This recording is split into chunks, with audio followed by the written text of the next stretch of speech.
Bak film action, tim Jatan Ras Polres Maros terlibat kejar-kejaran dengan sebuah mobil yang dikendarai pelaku penipuan dan pencurian emas senilai 30 juta rupiah di Jalan Poros, Kabupaten Takalar, Sulawesi Selatan. Petugas mengadang mobil tersebut dan langsung meringkus sang sopir mobil yang sempat mencoba melarikan diri. Sementara penumpangnya, seorang wanita, hanya bisa pasrah saat dikeluarkan dari kendaraannya. Kedua pelaku IS, 35 tahun, dan wanita Parubaya, NA, kemudian digelandang ke Mapolres Maros untuk menjalani pemeriksaan. Pelaku mengaku dari dinas sosial, kemudian melakukan aksi penipuan dengan modus memberikan pengobatan alternatif terhadap korban.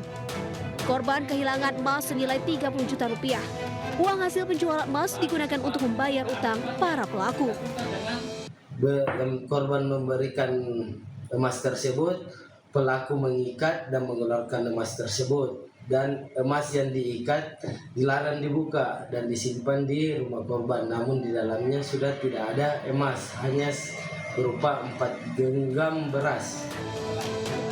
Pelaku pun dijerat pasal 378 KUHP dengan ancaman 4 tahun penjara.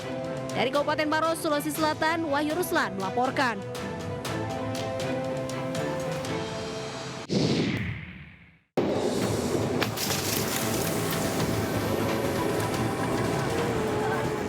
Pasca terjadinya insiden kasus pelemparan batu ke arah kereta api Sancaka tujuan Yogyakarta-Surabaya yang menyebabkan 2 penumpang terluka akibat serpihan kaca, jajaran Polres Klaten, Jawa Tengah langsung bergerak melakukan penyelidikan. Selain itu, polisi juga meningkatkan patroli dan penyisiran di sekitar lokasi terjadinya aksi pelemparan di daerah Srowot, Kecamatan Jogonalan, Klaten. Tidak hanya itu, kepolisian dibantu petugas keamanan KAI atau Polsuska juga melakukan sosialisasi kepada masyarakat di sekitar jalur kereta api untuk membangun kesadaran bersama terkait keselamatan perjalanan kereta api dan mencegah aksi-aksi yang membahayakan penumpang.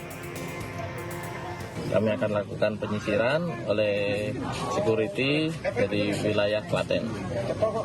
Kurang lebih sekitar dari sinyal masuk itu di daerah sini hingga kemungkinan sampai daerah Srowot. Kami sudah berkoordinasi dengan kepolisian di Polres Klaten dan sudah dilakukan penelusuran, penyidikan dan juga koordinasi dengan warga sekitar menelusuri pelaku, dan juga kita melakukan patroli sosialisasi kepada warga untuk tidak beraktivitas di sekitar jalur kereta api untuk tidak melakukan kegiatan vandalisme apalagi pelemparan kereta ya, karena ini sangat berbahaya, bisa membahayakan keselamatan perjalanan kereta api baik juga petugas yang ada di kereta maupun penumpang. Sebelumnya, pasca kejadian pelemparan batu tersebut, polisi telah melakukan pemeriksaan 2 saksi, sub penjaga palang kereta api dan bagian keamanan stasiun. Dari Klaten, Jawa Tengah, Saiful Effendi, iNews melaporkan.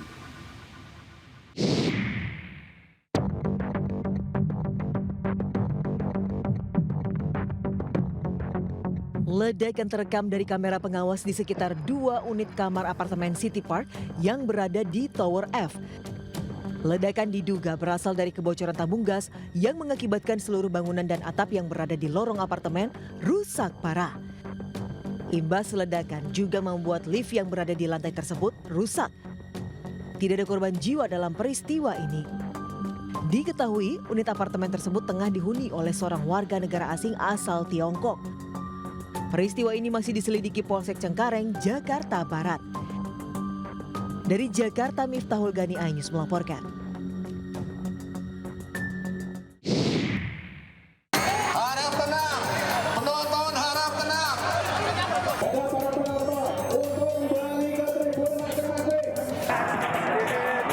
Kerusuhan pecah saat final sepak bola antar kampung antara tim Potato Reborn versus GRKP FC di lapangan Kayu Aren, Pagetan, Banjarnegara, Jawa Tengah. Kami akan mengambil tindakan tegas. Kejadian dipicu kekecewaan supporter atas keputusan wasit yang dianggap berat sebelah. Akibatnya sejumlah penonton nekat memasuki lapangan sebelum laga usai.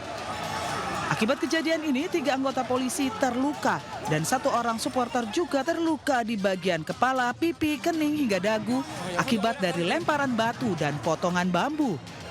Masuk ke lapangan dan itu sudah disepakati ketika ada supporter yang masuk ke lapangan, maka pertandingan dianggap selesai dan diskualifikasi bagi kesebelasan yang supporternya masuk lapangan. Padahal untuk mengamankan laga final ini, polisi telah menerjunkan 500 personil gabungan dari TNI dan Polri. Hingga saat ini polisi masih mendalami dan akan mengevaluasi serta memperketat turnamen berikutnya. Laga final ini berakhir dengan kemenangan GRKP FC skor 2-0.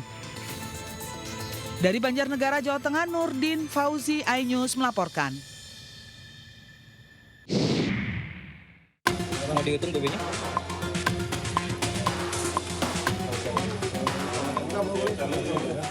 Seorang pengedar sekaligus peracik tembakau sintetis digerebek polisi di sebuah rumah di kota Bandung, Jawa Barat. Saat penggerebekan, pelaku kedapatan menyimpan bahan baku tembakau sintetis. Dari tangan tersangka, polisi juga menyita 37 paket tembakau sintetis dengan berat total 35,2 gram. Polisi juga menyita barang bukti lain diantaranya plastik klip, lakban, handphone, serta atribut geng motor. Dari hasil pemeriksaan, pelaku mengaku telah menjalankan bisnis ilegal tersebut selama kurang lebih 3 bulan. Pelaku menjual tembakau sintetis secara online di kota Bandung dan Cimahi hingga meraup untung hingga Rp500.000 setiap transaksi.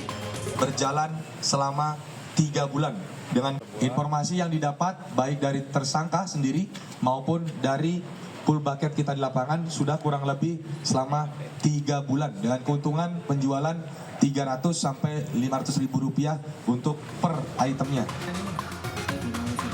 Guna mempertanggungjawabkan perbuatannya, tersangka dijerat dengan pasal tentang narkotika dengan ancaman hukuman maksimal hingga 20 tahun penjara. Dari kota Cimahi, Jawa Barat, Yanuar Candika melaporkan. Assalamualaikum warahmatullahi wabarakatuh. Kembali lagi bersama saya si Ratu Emas. Lihat aku, sudah mirip Joda. Aku mau ke pengantin. Mira Hayati yang dijuluki Ratu Emas setelah kerap tampil hedon dengan memamerkan koleksi emasnya terjerat dalam pusaran kasus peredaran kasus skincare berbahaya. Bos skincare asal Makassar tersebut kini divonis Majelis Hakim Pengadilan Negeri Makassar 10 bulan penjara dan denda Rp1 miliar. Mira Hayati terbukti secara sah dan meyakinkan melanggar hukum dengan memproduksi serta mengedarkan produk perawatan kulit yang mengandung bahan berbahaya. Hakim juga menyebutkan bahwa terdakwa lalai memastikan keamanan produknya sebelum diedarkan ke publik. Vonis ini lebih ringan dari tuntutan jaksa yang sebelumnya menjatuhkan 6 tahun penjara. Meski demikian, Majelis Hakim turut mempertimbangkan terdakwa yang kooperatif dan kondisi keluarga memiliki anak yang masih membutuhkan peran ibu. Namun, menyikapi putusan Majelis Hakim, Mira Hayati melalui kuasa hukumnya Ida Hamidah menyatakan akan mengajukan banding. Dari Makassar, Leo Muhammad Nur, iNews melaporkan.